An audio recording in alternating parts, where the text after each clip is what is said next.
Hola, hola, hola. Espero haber guardado el anterior, porque si no fue como mágico. Así que hola, Daniel, otra vez acá con nosotros. Tanto tiempo sin verte. Bueno, con gusto, la verdad que con gusto, mucho placer. Bueno, queríamos hacerte algunas preguntas. ¿Sí? Viste que hay mucha gente, empiezo yo, sí que lo más suave, ¿no? Empecemos por lo más suave y si querés después viene lo hot.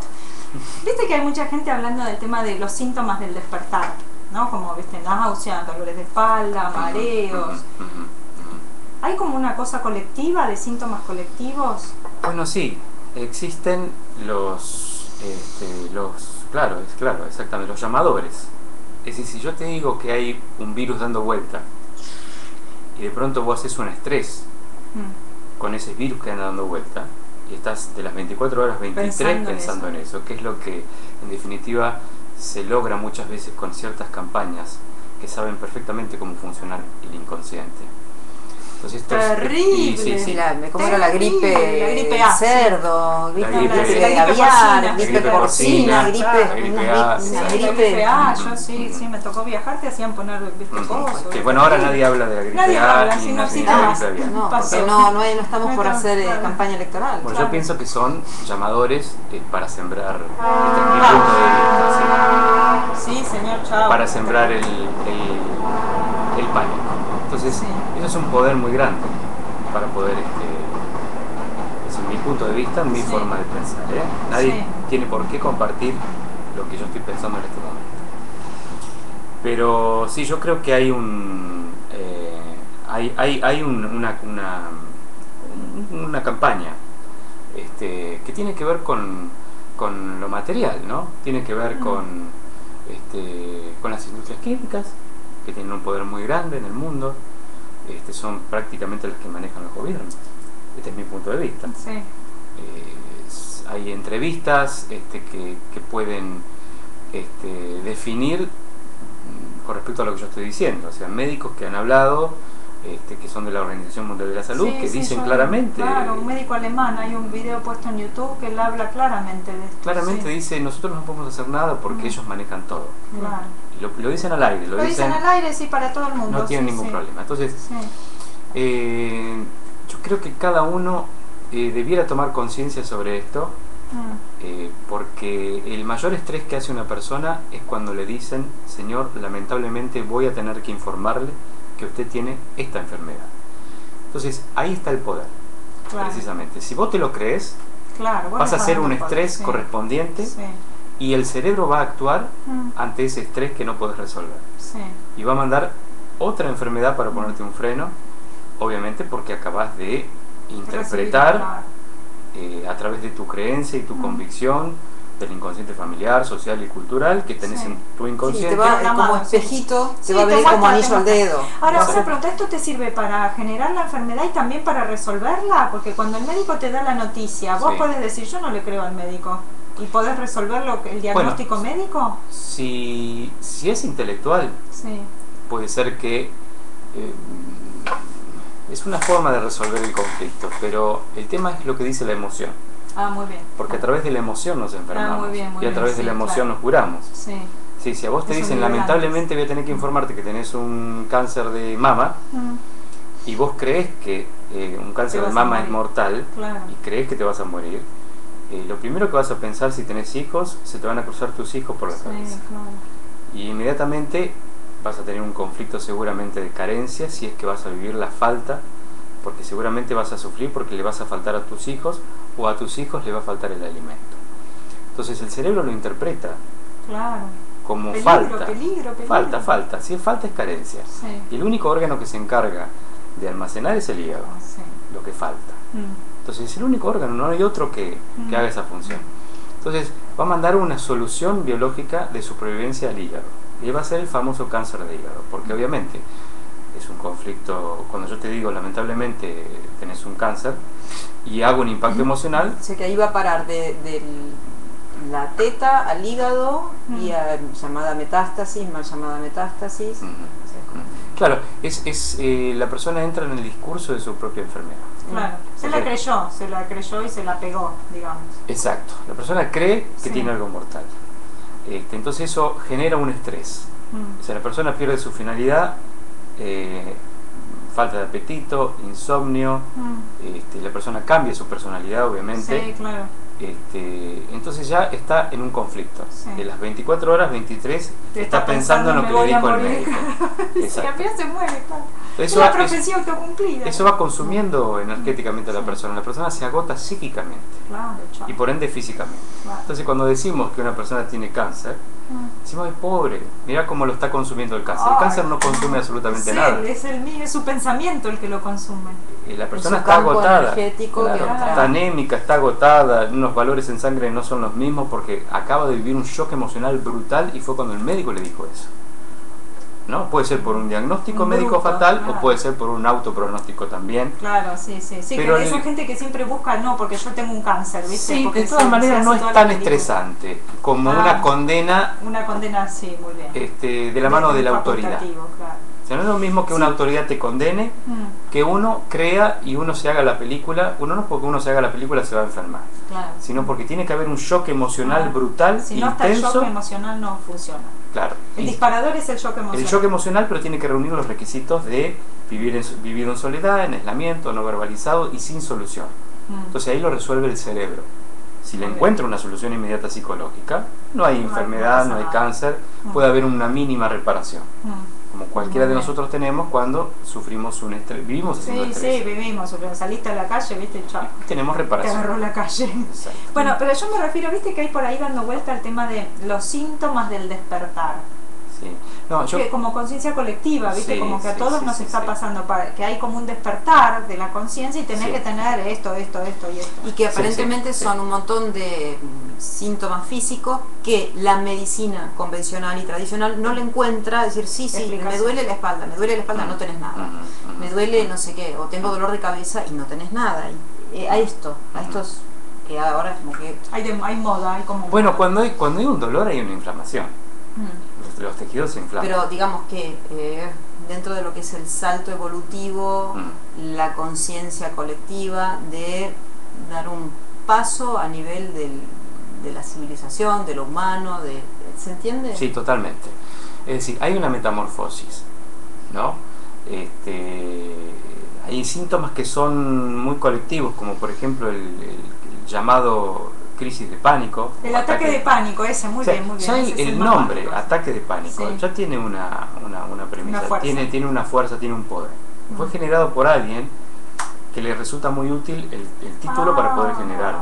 Porque no existe el ataque de pánico, no hay ningún pánico que te ataque, lo que hay es una crisis de ansiedad. Es una crisis de ansiedad. La crisis de ansiedad es el miedo al futuro. ¿Qué me irá a pasar en el segundo siguiente? Entonces la persona entra en una crisis de ansiedad. Y en esa crisis de ansiedad no sabe qué le pasa, no encuentra motivo alguno, pero en realidad hay un motivo que es espiritual. Es que precisamente el inconsciente está buscando la metamorfosis, está buscando un cambio, está buscando una transmutación. Entonces la persona se niega a metamorfosearse porque está todo su inconsciente familiar, su inconsciente social y cultural que no puede romper ese hechizo. No cambiemos. Entonces fíjate lo que ocurre. O sea, quiere salir para afuera esa energía y viene la crisis de ansiedad, que lo único que te quiere decir la crisis de ansiedad o pánico, entre comillas, es lo único que te quiere decir, estás vivo. No hay nada grave que esté ocurriendo dentro del cuerpo. Es un aceleramiento que uno dice es el miedo terrible, sí, eso es un mecanismo de 10 o 15 minutos que ya está registrado en nuestras células y que lo tenemos todo y que lo vivimos constantemente o muchas veces pero no nos damos cuenta. Es como esa sensación de luchar o huir. Bueno, sí, claro, la huida, exactamente, la huida. Si queremos huir, muchas veces no podemos huir. Del diagnóstico no podemos huir, por ejemplo. Entonces damos un ejemplo del ratón, por ejemplo, ¿no? O sea, se encuentra un ratón con un gato. Vamos a suponer el gato es el médico que te va a decir la enfermedad. El gato es el predador. Entonces el ratón sos vos. Entonces en el momento que el ratón se encuentra con el gato, inmediatamente el ratón hace un estrés terrible. Entra en una hiperfusión pulmonar. El cerebro ya está mandando una orden cerebral precisa para mandar más alvéolos pulmonares de lo normal, con la finalidad de captar más oxígeno de lo normal, y ese oxígeno va a ser útil para que el ratón salga huyendo. Entonces, respirar y salir corriendo. Exacto, si el ratón sale huyendo le va a dar utilidad a ese estrés. Llega a la cueva y soluciona su conflicto. No se queda traumado con el gato. Ya pasó otra realidad. Se come el queso tranquilamente. Ahora, ¿qué pasa cuando nosotros hacemos un estrés? Igual que el ratón, cuando nos dicen, lamentablemente, le voy a informar que usted tiene una enfermedad terrible. Entramos en una hiperfusión pulmonar. Sí. Nuestro cerebro crea más alvéolos pulmonares de lo normal para captar más oxígeno. El corazoncito taca, taca, taca. Entonces, como no podemos salir huyendo, no le podemos dar utilidad a ese estrés, llegamos a nuestra cueva, que es nuestra casa, y a partir de ahí se supone que solucionaríamos el conflicto, pero no. Seguimos 7 o 8 meses en conflicto activo y huyendo. Es decir, como no podemos huir, nuestras células huyen dentro de nuestro cuerpo. Entonces, los alvéolos pulmonares siguen generando más alvéolos pulmonares. No para nunca porque sigo en conflicto siempre. Sí, el tumor crece. No es que porque crece te va a matar, pero ya está generando más alvéolos pulmonares de lo normal, que lo que la medicina va a decir, hay pequeñas células, hay un cáncer. Resulta ser que es lógico, tiene un sentido biológico perfecto de la madre naturaleza. Si la persona resuelve el conflicto, entonces se detiene. Pero si no lo resuelve, entonces está ahí, el tumor va a seguir ahí. Va a seguir ahí o puede estar encapsulado, enquistado, ya cuando resuelve el conflicto. Entonces, el cáncer de pulmón es la mejor solución biológica que manda nuestro cerebro a un conflicto que nosotros no podemos resolver. Entonces, si resolvemos el conflicto, como el ratón, se detiene el cáncer. ¿Para qué se necesitan más células de lo normal? Ese es el cáncer, más células de lo normal, que salen de nuestro propio tejido. Claro, que las creamos nosotros. Claro, para captar más oxígeno. Porque el médico es el gato. Y esto también pasa como el cáncer pulmonar o, por ejemplo, los que sufren EPOC, se llama, ¿viste? Efisema pulmonar. ¿También es lo mismo? Sí, es un conflicto combinado, exactamente. Sí, pero tiene que ver, cuando hay un enfisema o hay EPOC, hay que hablar que dentro de la vida de la persona siempre hay una catástrofe. A nivel familiar. A nivel familiar. Siempre he vivido en términos de huida, de oxígeno, de... Claro. Sí, siempre esos términos. No, perdón, el que solo se ríe de su travesura se acuerda, dice. Claro, sí. Sí, cada enfermedad tiene su conflicto preciso. Y por ejemplo, ya me enganché, ¿viste? Claro. Por ejemplo, la diabetes, cuando es en la juventud. Bueno, si es en la juventud o una persona mayor, si la diabetes es un conflicto preciso también. Sí, una persona diabética siempre, lo primero que hay que preguntarle a una persona diabética es qué separación tiene dentro de su casa, qué separación hay dentro de su familia, porque la diabetes es un conflicto familiar. Es decir, la persona está evitando a una autoridad, la persona está a la defensiva, está en combate. Ya su carácter lo está diciendo que está en combate y la defensiva. Vos le decís cualquier cosa a una persona diabética y salta a la defensiva, salta enseguida. Entonces ya ese comportamiento emocional está diciendo, obviamente, que está viviendo un conflicto. Cuando evitamos a la autoridad, es que cualquier situación nos puede resultar autoritaria para nosotros mismos. Lo que no significa que la otra persona sea autoritaria. Yo puedo tener una mujer muy dulce, pero puede ser autoritaria para mí. Y cada cosa que me diga me va a resultar autoritaria porque yo ya tengo el conflicto de la infancia, quizás a través de mi padre o de mi madre, no lo sé.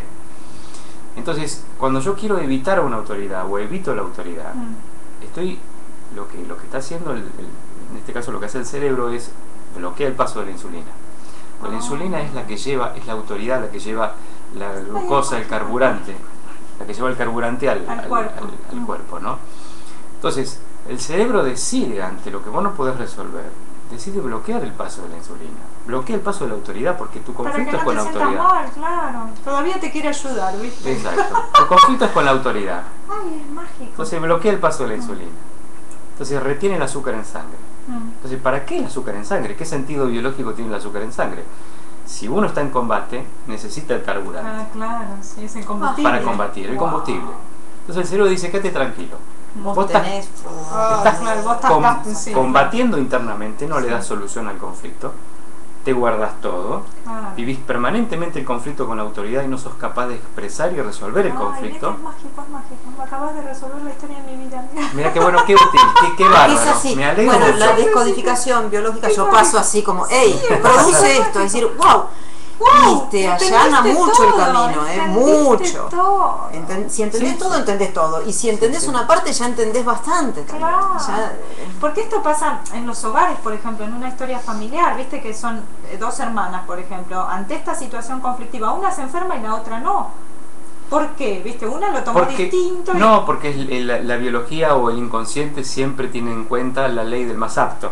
el que más está dispuesto a soportar esa enfermedad o esa reparación. No se enferma quien se enferma el que lo puede soportar, puede, que no el que quiere, claro, el que puede. Exacto, porque fíjate que el cerebro sabe perfectamente que si manda la enfermedad a tal persona o a uno de los hermanos, sabe que esa persona puede perfectamente soportar esa fase de reparación. Lo sabe, no tiene ninguna duda el cerebro, porque está programado en unidad, no en dualidad como nosotros. Entonces cuando manda una enfermedad no tiene ninguna duda, tampoco tiene ninguna duda en sacar la enfermedad. ¿La diabetes se puede curar? Totalmente. Ajá. Claro, cuando la persona... Incluso cuando son insulino dependientes de joven, hace 30 años que es insulino dependiente. Pero claro, son insulinos dependientes porque tienen obviamente una estructura familiar, claro, exactamente. Pero si tiene la diabetes, y la persona quiere curarse, y sabe que se puede curar, y acepta la curación, son los 3 pilares fundamentales para que la sanación comience. ¿Y las adicciones? Las adicciones es un comportamiento emocional. Es decir, sustituye una carencia. Y cuando un adolescente no puede pasar al estado de adultez, porque ese paso sufre mucho, siempre por una falta de guía, por una falta de autoridad, que es el padre. Entonces todas las adicciones están relacionadas con el padre. Es el guía, la parte masculina. Entonces si no está el guía, el guía va a ser, en este caso, puede ser la marihuana, la adicción, lo que sea. Exacto, lo que sea. Y las mujeres que no pueden quedar embarazadas, que no tienen ningún problema físico, pero no pueden quedar. Y porque su inconsciente seguramente está en lo cierto. Quizás porque a lo mejor para el inconsciente tener hijos es peligroso, porque cuando hubo hijos los mataron o los abortaron, por ejemplo. Claro, Entonces muchas veces no se pueden tener hijos porque el inconsciente está en lo cierto. Somos mágicos, dice, no vas a tener hijos hasta que tu inconsciente comprenda que ya no corre ningún peligro. Claro, que no lo vas a abortar, que no es una cuestión de... Claro. Exacto, si en tu familia o tu madre fue la que abortó, en tu inconsciente tenés el programa de tu madre, el conflicto no resuelto de tu madre. Entonces, a nivel inconsciente es lógico que ocurra eso. Entonces, no puedo tener hijos. Y puede ser también, suponete, ¿no? El siguiente caso, ya nos estamos metiendo, suponete, ¿no?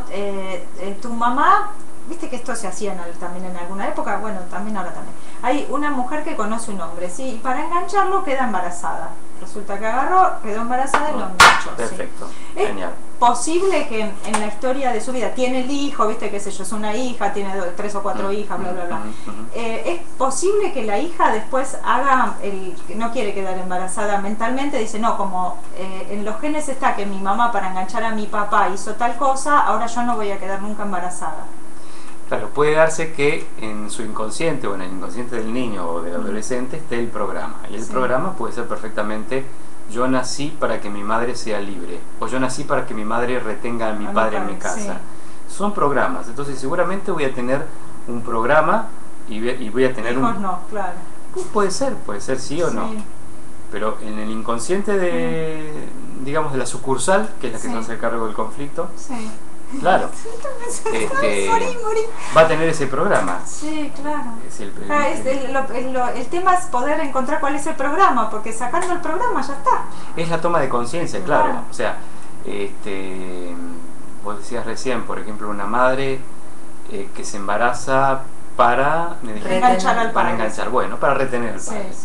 Bueno, en el inconsciente va a haber, en el inconsciente del niño, del que nace, va a estar el programa.